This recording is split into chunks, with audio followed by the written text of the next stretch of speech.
Hi friends, आज આપણે એક એવી વાત કરવાના છીએ જે આપણા સૌના દિલને સ્પર્શી જશે। ભારત પોતાની સંસ્કૃતિ અને પરંપરાઓ માટે ઓળખાય છે, પણ આજે આપણે એક ગંભીર સમસ્યા વિશે વાત કરીશું। ભીડમાં કેટલાક લોકો છોકરીઓ અને મહિલાઓને ખોટી રીતે સ્પર્શ કરે છે। બહારથી સામાન્ય દેખાતા આ લોકો અંદરથી ખરાબ વિચારો ધરાવે છે। જ્યારે કોઈ છોકરી સ્કૂલ, બસ, મેળા કે તહેવારમાં જાય છે ત્યારે તેની અંદર એક ડર હોય છે, ક્યાંક કોઈ મને ખોટી રીતે અડી તો ન લઈને। हैदराबाद एक तहेवार दरमियान आवी ज घटना बनी, पण आ वखते पोलीसे खास तैयारी करी हती। तो चालो जाणीए शुं थयुं। अने हाँ, विडियो ने लाइक करी चेनल ने सब्सक्राइब करवानुं न भूलता। हैदराबाद पोलीसे पोतानी खास टीम ने बॉडी केमेरा आपी भीड़मां मोकली। तेमणे जोयुं के नाना बाळकोथी लईने मोटा लोको सुधी घणा लोको महिलाओने खोटी रीते अडता हता। पोलीसे 478 लोको पर केस नोंध्यो। एमां 386 लोको 18 वर्षथी मोटा हता अने 92 लोको नाबालिग हता। विचारो 14 થી લઈને 16 વર્ષના બાળકો પણ આવા ખરાબ કામ કરી રહ્યા હતા।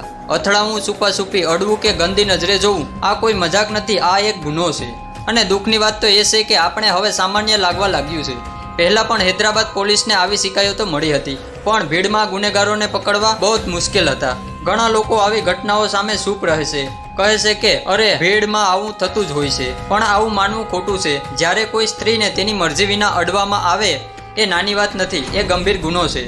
આ સામે અવાજ ઉઠાવવો જરૂરી છે, નહીં તો આવા ગુનેગારોને હિંમત વધતી જશે। આજે ઘણા માતા પિતા પોતાના બાળકોને બહાર લઈ જતા ડરે છે।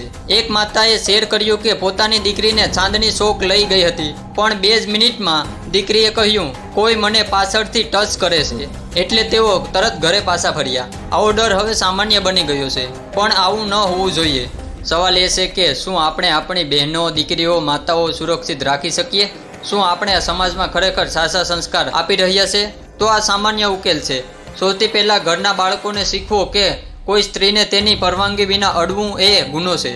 ભીડમાં ખોટા બહાને અડવું કે ટકરાવવાનું નાટક કરવું આ બધી બંધ કરવું જોઈએ। જો તમે આવી ઘટનાઓ જુઓ તો ચૂપ ન રહો, વિડીયો લો, પોલીસને જાણ કરો। દરેક માતા પિતા અને શિક્ષકની ફરજ છે કે બાળકોને સ્ત્રીનું સન્માન કરતા શીખવું। આ ખામોશ રહેવાનો સમય નથી, હવે હિંમત કરી આગળ વધવાનો સમય છે। દરેક સ્ત્રીને ડર વગર જીવવાનો હક છે। જો આપણે સુરક્ષિત સમાજ ઈચ્છીએ તો ભીડમાં છુપાયેલા આવા ભેડિયાઓ સામે અવાજ ઉઠાવવો પડશે જ। તમારી પસંદગી છે ખામોશ રહેવું કે બદલાવ લાવવો। જો તમે માનો છો કે આવી હરકતો સામે આપણે ઊભા રહેવું જોઈએ તો વિડીયોને લાઇક કરો, તમારો અભિપ્રાય કોમેન્ટમાં જરૂરથી બતાવજો અને આ વિડીયોને એક વ્યક્તિ સાથે શેર કરો જે આજે શુભ છે પણ કાલે શિકાર બની શકે છે। તમારું એક લાઇક, શેર અને કોમેન્ટ મોટા ફેરફાર લાવી શકે છે। ચાલો ખામોશ નહીં, હવે અવાજ ઉઠાવીએ।